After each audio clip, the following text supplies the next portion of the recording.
Hey y'all, welcome back or welcome to the Easton Homestead. Today I'm going to show you how to make sourdough spinach pasta. First we're going to start out with 1 cup of sourdough discard or active starter, either one is fine, 3 cups of all-purpose flour, and 4 eggs. And we're going to mix that up just a little bit, and then we're going to add in 3 tablespoons of spinach powder. I use organic non-GMO spinach powder. I get mine on Amazon. It's dehydrated. So after you've incorporated it the best you can with your spurtle, you're going to need to get your hands dirty and start kneading the dough. I wetted my hands down. This made this process a lot easier. You may need to wet your hands down a couple different times, and you're going to knead this for several minutes.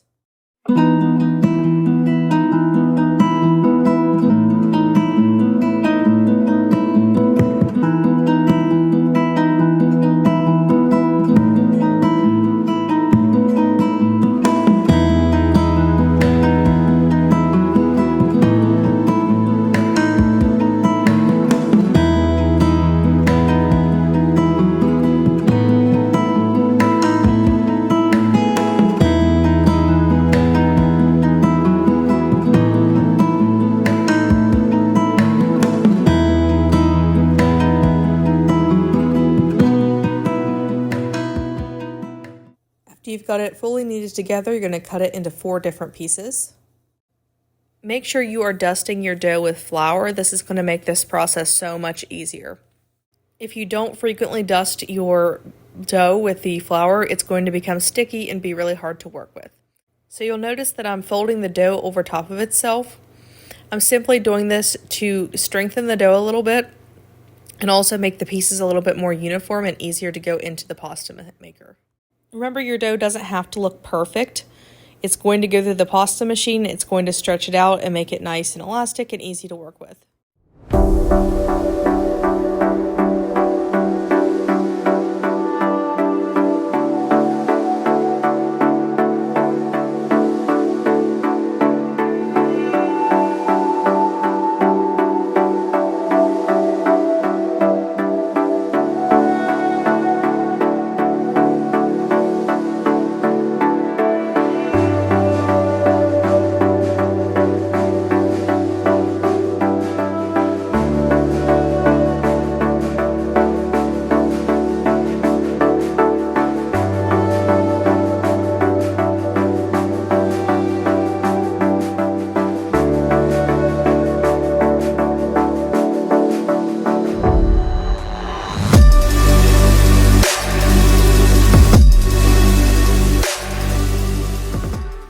Like I said before, you're going to want to dust your dough off again with some flour. This is going to make the process of running it through the pasta machine so much easier.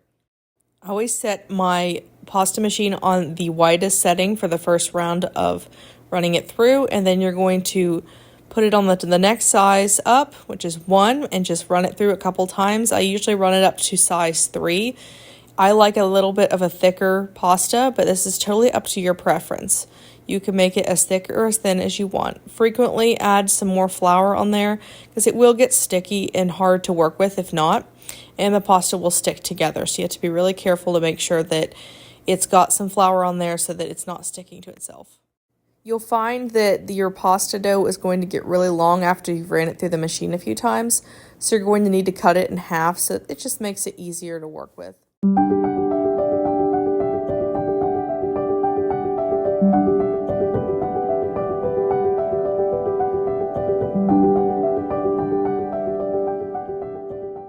So I like to pile all of my dough into one spot. It makes it a little easier. Make sure that you have floured it completely, or you will end up having a giant mess on your hands and have to roll everything again. So always apply the flour. And now I'm just running it through the fettuccine setting. Make sure that your dough is floured so that it doesn't stick together once it's cut. This whole process of making the pasta from start to finish took about 40 minutes, which isn't too bad. It does have to dry overnight for about 24 hours before packaging.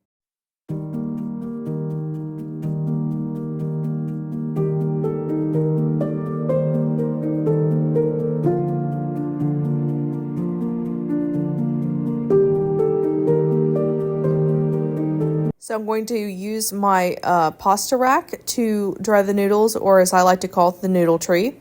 So I'm just going to place the noodles on there. This rack holds a good bit of noodles. I've had up to 3 pounds of pasta on this thing, and it worked great for me.